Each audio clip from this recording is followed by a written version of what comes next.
Halo, balik lagi dengan gue di sini Tiger Irsyad. Kali ini hari Senin dan match day keempat udah selesai.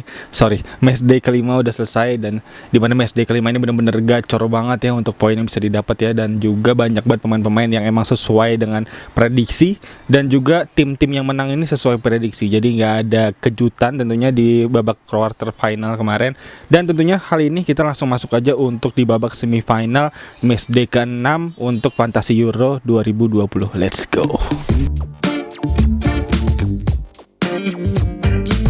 Oke, di match day kelima udah selesai, dan tentunya match day kelima ini menyajikan pertandingan-pertandingan yang cukup seru dan cukup sesuai dengan prediksi juga. Jadi nggak banyak kejutan untuk tim-tim yang lolos ke semifinal ini, dimana di semifinal juga pertandingan-pertandingan juga cukup seru ya. Ada Italia lawan Spanyol, dan ada Inggris lawan Denmark. Dan juga di pertandingan kemarin di babak quarter final bisa kita lihat untuk Spanyol ternyata sedikit di luar prediksi, dimana sebenarnya harusnya Spanyol, kalau dilihat dari statistik yang kemarin kan harusnya Spanyol bisa menang besar ya, karena melawan tim Swiss yang berada di paling bawah untuk urusan pertahanan. Dan Spanyol sendiri sebenarnya untuk expected goalnya cukup tinggi ya dari pertandingan kemarin ya. Bahkan bisa gue lihat juga di Opta, dia tuh kemarin expected goalnya sampai 3 gol, harusnya dia mencetak gol ya. Cuma memang untuk di pertandingan kemarin Swiss cukup keren banget kipernya. Sommer bener-bener tuh berkali-kali tangannya lengket banget untuk bisa menepis bola dari lawan. Jadi gue rasa emang ada faktor luck untuk dari pertahanan dari Swiss kemarin. Jadi harus bisa bermain hingga babak adu penalti, yang dimana untungnya Spanyol bisa lolos ya. Kalau nggak lolos bisa benar-benar suram, karena pastinya kalau misalnya Spanyol nggak lolos, banyak dari teman-teman semua yang ambiar ya, karena skuadnya tentunya banyak juga dari Spanyol ya untuk player-player di Fantasi Euro kali ini. Dan untuk itu langsung ke pertandingan yang berikutnya, di mana ada Italia lawan siapa sih? Ada Italia lawan Belgia, di mana kemarin cukup seru banget ya untuk pertandingannya, jual beli serangan, yang dimana Italia berhasil menang dengan skor 2-0 di babak pertama ya. Iya. Dan 2-0 lalu dicetak gol oleh Lukaku jadi 2-1, dan benar-benar cukup oke banget, full attack dan benar-benar bermain open play, dan terbukti dari kualitasnya juga ya bahwa Italia ternyata memang masih di atas dari Belgia. Kemarin bisa kita lihat untuk pertahanannya solid banget. Kemarin shout out juga untuk Doku ya. Doku benar-benar gacor banget mainnya, benar-benar skillful ya, benar-benar gocek-gocek sana sini, dan juga sering banget menembak ke gawang Donnarumma. Jadi benar-benar merepotkan pertahanan dari Italia itu sendiri. Doku yang dijegal juga ya, jadi penalti juga ya, dan keren banget Doku kemarin. Dan selanjutnya di hari kedua juga ada Denmark lawan Ceko, yang dimana itu juga cukup gacor banget kemarin Denmark ya, sesuai prediksi juga, dimana Denmark bisa kita lihat dari XG-nya juga berada di peringkat kedua di babak quarter final kemarin, dan melawan Ceko yang juga berada di peringkat 3 terbawah untuk urusan pertahanan. Jadi harusnya bisa menang banyak Denmark, dan juga sesuai dengan prediksi yang ada, Denmark berhasil menang dengan skor 2-1 ya, dimana sayangnya gagal clean sheet ya dari golnya Schick di babak kedua. Dan juga di situ ada Maeli, dan juga ada Dolberg yang jago banget ya untuk sundulannya, dan gue rasa juga cukup keren untuk Delaney juga kemarin mencetak gol. Jadi mantep banget Denmark. Dan ada Inggris melawan Ukraina, dimana benar-benar sesuai prediksi juga, Ukraina bermain terbuka, full attack, dan sayangnya emang sesuai dengan yang udah-udah juga, Ukraina pertahanannya cukup buruk dan melupakan sisi pertahanan ya, karena juga bisa kita lihat dari sektor materi pemain, tinggi badannya juga lebih tinggi pemain-pemain Inggris, dan juga bisa kita lihat dari gol-gol yang tercipta juga gol-gol heading ya. Dan untuk itu benar-benar dimanfaatkan banget oleh Southgate untuk bisa memberi bola-bola crossing ke depan untuk bisa menjadi gol-gol sundulan ya, dari Maguire tentunya, dari Kane, dan juga dari Henderson. Dan selanjutnya di babak semifinal tentunya Inggris akan bertemu dengan Denmark, dan di atas kertas harusnya Inggris bisa lolos ya, yang dimana Inggris menjadi tim dengan posisi pertama untuk pertahanan akan melawan Denmark yang berada di posisi kedua untuk penyerangan. Dan nanti mungkin akan gue paparkan lagi untuk statistik yang lebih detailnya. Dan singkat aja, gue kali ini mau tim review singkat untuk tim yang gue udah mainin ya untuk di match day kemarin. Dan untuk itu langsung aja segmen-segmen yang bisa gue sebutin, tim review, statistik, dan juga tim selection untuk di match day ke-6 besok. Jadi untuk itu langsung aja, let's go. Oke, langsung aja kita singkat tim review, dimana kemarin gue mendapatkan poin yang cukup oke ya. Kemarin gue lihat 67 kalau nggak salah. Dan untuk itu langsung kita lihat aja untuk fantasi, dan benar-benar panah hijau, dan tentunya cukup oke untuk pertandingan kemarin, yang dimana kemarin akhirnya gue menggunakan kapten tuh Sterling. Cuma memang sayangnya gue sempat bimbang tuh waktu di match day di hari kedua itu mau pakai Sterling apa pakai Kane ya. Cuman ternyata pilihan Kane lebih baik karena 10 poin jadi 20 poin, jadi gue memilih Sterling yang 6 poin aja. Cuma memang gue terbantu oleh duo defender dari Inggris, yaitu ada Luke Shaw dan ada Maguire yang ada di squad gue kali ini. Jadi cukup bisa mengangkat untuk poin yang ada. Dan berikut untuk poin gue ya, dimana poin gue dapat berapa tuh kemarin?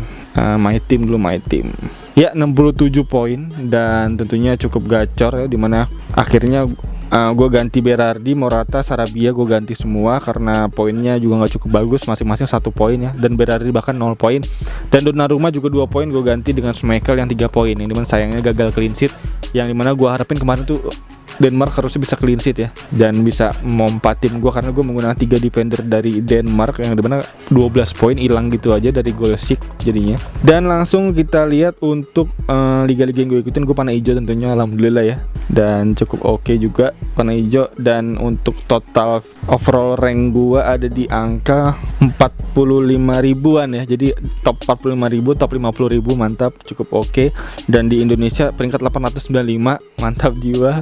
Dan total poinnya 237 poin ya. Iya, 237 poin. Kita lihat lagi total poinnya ada di angka 304 poin ya, mantap. Dan untuk itu langsung aja kita masuk ke matchday selanjutnya aja yang udah gue susun juga untuk squad yang ada. Dan langsung aja gue bacain statistiknya nanti di komputer ya untuk di segmen selanjutnya. Jadi kita langsung aja, let's go. Ya, dan langsung aja gue udah menyusun tim nih di komputer, dan juga gue udah menyusun dari statistik yang ada. Nanti akan gue paparkan juga untuk statistik yang terbaik untuk bisa digunakan di semifinal kali ini. Dan untuk itu langsung aja gue nyalain ya mungkin screen recorder untuk si layarnya. Ya, dan langsung bisa teman-teman lihat, dan dimana langsung aja gue udah menyusun dari statistik yang ada. Kita lihat dulu, di sini ada daftar fixturnya. Di sini ada Italia lawan Spanyol di hari pertama ya. Dan selanjutnya di hari kedua ada Inggris lawan Denmark di hari Kamis. Dan untuk data yang ada di sini gue menggunakan XG seperti biasa, XG tim dan serta XGA tim, pertahanan dan penyerangan untuk daftar yang ada. Dan juga selanjutnya ada NPXG seperti biasa, non penalty expected goal untuk striker, pemain tengah juga ada di sini, dan bahkan ada back juga yang bisa teman-teman gunakan tentunya untuk bisa teman-teman ambil di matchday ke-6 kali ini. Dan selanjutnya ada expected assist untuk defender. Ada 3 nama terbaik, dan juga ada expected defender juga dari expected assist untuk ada expected assist dari 3 nama defender terbaik di sini, dan juga ada expected goal dari defender 3 nama terbaik juga di sini. Dan selanjutnya langsung aja untuk pertandingan pertama. Di sini ada Italia lawan Spanyol, di mana Italia lawan Spanyol ini kita lihat lagi dari statistik di sini, di mana XG tim terbaik untuk yang pertama di semifinal kali ini ada nama Spanyol dengan 14,4 gol. Yang dimana di pertandingan kemarin sendiri bahkan dia harusnya mencetak 3 gol ya dari expected golnya. Cuman sayangnya memang seperti tadi gue bilang di awal bahwa kiper dari Denmark tuh jago banget, Sommer, dan tentunya bisa menahan serangan-serangan dari Spanyol, yang dimana juga harus dipertanyakan juga nih sih sebenarnya antara emang backnya kiper jago atau emang penyerangan Spanyol ini yang tumpul. Jadi walaupun memang set playnya udah bagus gitu, maju ke depannya juga udah oke, cuman memang kalau memang ternyata dari penyerangnya emang udah nggak bagus, ya percuma juga untuk daftar XG ini bisa digunakan ya, karena balik lagi ke goal getter dari si penyerang ini apakah mumpuni untuk bisa finishing yang baik atau enggak. Karena kita lihat juga masih tanda tanya besar nih antara Morata dan Moreno nih, kayak masih seret banget golnya untuk di Euro kali ini. Jadi apakah bisa kita percaya untuk XG ini, balik lagi ke teman-teman semua untuk bisa teman-teman percaya atau enggak. Tapi untuk dari data yang ada sendiri di sini, Spanyol percobaan mencetak gol itu cukup tinggi ya, di 14,4 gol.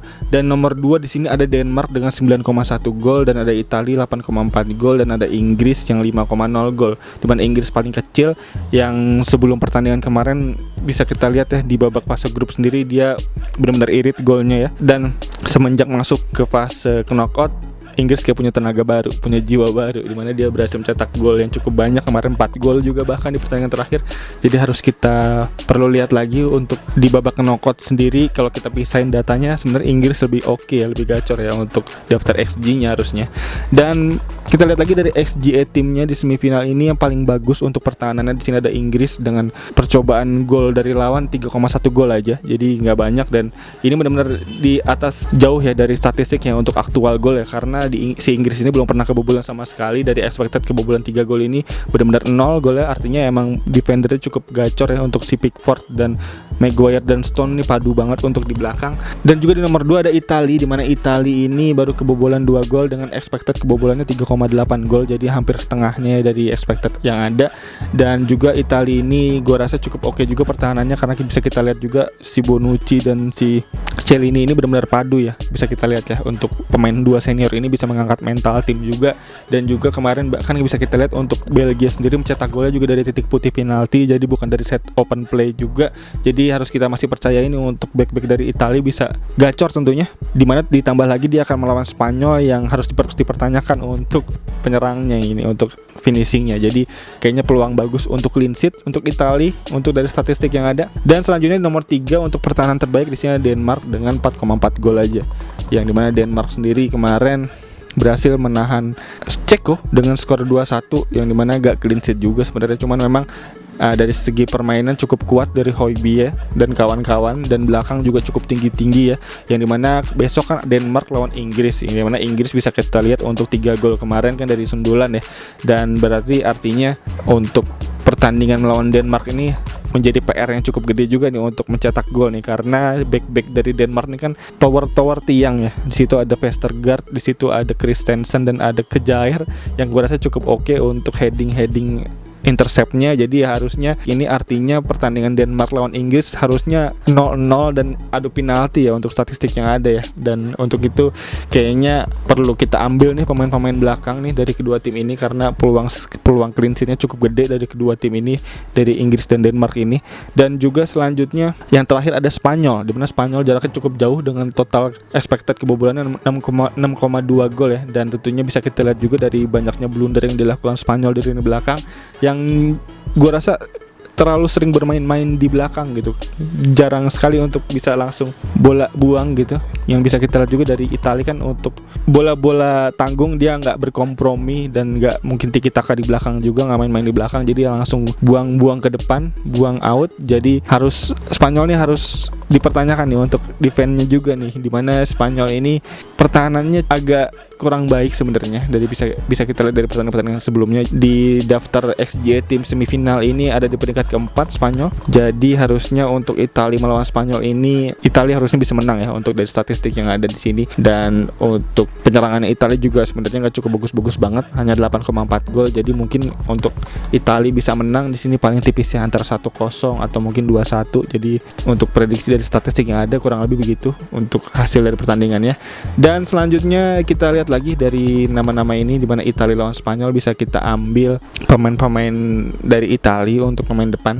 Di antaranya di sini untuk nama-nama yang ada bisa kita lihat di sini ada Insigne untuk daftar nama Italia yang paling baik di peringkat kelima dengan 2,2 gol untuk NPXG-nya. Dan selanjutnya ada nama Immobile di peringkat ke-8 dengan 2,1 poin nih, poin untuk XG plus XG. Dan selanjutnya ada Berardi di peringkat 13, yang dimana sebenarnya Berardi kayaknya harus dipertanyakan ya apakah dia starting atau enggak, karena bisa kita lihat juga di pertandingan sebelumnya Berardi nggak starting dan Chiesa yang bermain. Dan untuk itu kayaknya bisa kita lihat lagi di sebelum deadline ya, karena dia bermain di pertama, jadi masih bisa kita contek untuk line up-nya. Dan selanjutnya berikut untuk nama-nama Italia yang bisa digunakan, yang bisa diambil tentunya. Dan selanjutnya dari Inggris dan Denmark, di sini ada nama-nama yang cukup oke. Di sini ada Harry Kane dengan 2,2 yang cukup oke di 2 pertandingan terakhir telah mencetak 3 gol. Jadi ya harusnya bisa menjadi pilihan yang oke banget Kane. Dan selanjutnya nama Inggris ada Sterling di peringkat ke-9 dengan 2,1. Jadi juga cukup oke. Dua nama ini Sterling dan Kane kayaknya harus wajib bisa dipakai untuk teman-teman semua ya. Terlebih lagi untuk bisa menjaga poin teman-teman semua ya, dari efektif ownership-nya pastinya gede banget dari dua nama ini. Dan selanjutnya mungkin kalau teman-teman yang mau sedikit gambling, sedikit ngambil resiko ada Paulsen di sini, yang dimana Paulsen di peringkat ke-10, yang dimana sebenarnya nggak ada nama Dolberg karena Dolberg baru aktif digunakan di 2 pertandingan terakhir aja. Jadi kalau misalnya mau lihat statistik untuk Dolberg bisa kita lihat dari per 90 menit nih, dimana untuk per 90 menit XG-nya Dolberg cukup tinggi, bahkan melewati nama-nama dari pemain-pemain Italia ya. Tadi gue bisa lihat ya, dan untuk itu berarti si Dolberg bisa dipilih juga untuk bisa teman-teman gunakan sebagai diferensial ya, untuk bisa mengangkat poin teman-teman semua. Dan selanjutnya di sini ada Ferran Torres dengan peringkat 11, juga kayaknya nggak patut ya, karena Spanyol harus dipertanyakan untuk penyerangannya, plus ditambah akan melawan Italia yang cukup kuat pertahanannya. Jadi untuk dari gua sarannya sebenarnya nggak cukup oke untuk bisa menggunakan pemain-pemain depan Italia. Dan selanjutnya kita lihat lagi dari segi expected assist untuk defender. Di sini ada nama Jordi Alba yang cukup oke untuk expected assistnya. Dan selanjutnya ada Luke Shaw, yang namanya Jordi Alba nggak recommended karena akan melawan Italia. Tapi ada Luke Shaw, dimana Luke Shaw juga cukup oke nih, dimana di 2 pertandingan terakhir bahkan telah mencetak berapa 3 assist kalau nggak salah. Dimana di pertandingan terakhir sendiri dia telah mencetak 2 assist, jadi gue rasa cukup oke banget bisa digunakan Luke Shaw. Dan ada Larsen dari Denmark yang di peringkat ketiga. Kalau mau diferensial tentunya bisa pakai Larsen. Dan selanjutnya ada XG defender player di semifinal. Di sini ada nama Joachim Mehel, di mana Mehel sendiri ada di 1,2 dari daftar yang ada, jadi cukup oke banget bisa digunakan Mehel. Dan ada Spinazzola dengan 0,6, cuman sayangnya Spinazzola cedera kemarin ya, bisa kita lihat ya, jadi nggak bisa digunakan. Lalu ada Pau Torres, di mana Pau Torres dengan 0,6 juga cukup oke untuk headingnya. Dan sebenarnya nama keempat dan kelima ada Maguire, cuman nggak bisa masuk di daftar karena 3 besar doang. Jadi mana Maguire bisa banget digunain. Kemarin gue pakai Maguire dan tentunya hasil ya, return ya, dimana dia berhasil mencetak 1 clean sheet dan 1 gol, cukup oke. Dan langsung aja untuk dari statistik yang ada akan gue paparkan lagi untuk nama-nama yang gue gunakan di Fantasy Euro kali ini. Langsung aja. Nah, berikut untuk daftar tim yang gue gunakan line up kali ini, dimana kemarin gue mengtransfer out lumayan banyak ya, gue juga sedikit lupa dimana kemarin gue mentransfer out. Tentunya ada Yarmolenko gue transfer out, dan bisa langsung dilihat ya. Dan selanjutnya ada siapa lagi ya? Spinazzola karena cedera. Dan ada Christensen, masih ada nggak sih? Christensen gue udah ganti juga. Iya, udah gue ganti dengan Jordi Alba. Dan selanjutnya Yarmolenko gue ganti, dan Ferran Torres gue ganti nggak sih? Enggak, masih ada Ferran Torres. Dan Sarabia gue ganti juga. Oh enggak, Sarabia nggak gue ganti. Sarabia masih ada. Dan juga Morata gue ganti dengan Immobile. Dan ya, berikut untuk susunan line up gue untuk di matchday ke-6 kali ini, dan juga statistik yang gue paparkan. Semoga membantu teman-teman semua juga dalam meramu serta meracik tim di Fantasy Euro kali ini di matchday ke-6. Dan untuk teman-teman mungkin yang punya pertanyaan terkait dengan Fantasy Euro kali ini, bisa langsung tulis di kolom komentar di bawah, nanti bisa gue jawab semampunya. Dan juga untuk teman-teman mungkin yang punya nama-nama lain yang terlewat dari gue, bisa langsung tulis di kolom komentar di bawah. Gue sangat berterima kasih untuk teman-teman yang mau ngasih saran tentunya untuk gue. Dan untuk teman-teman yang udah nonton, thank you banget. Dan untuk teman-teman yang baru nonton, bisa langsung klik tombol like, subscribe, dan loncengnya di bawah agar teman-teman gak ketinggalan video-video seputar fantasi lainnya dari channel ini. Dan juga sekali lagi thank you banget yang udah nonton. As always, seperti biasa gue Peace out.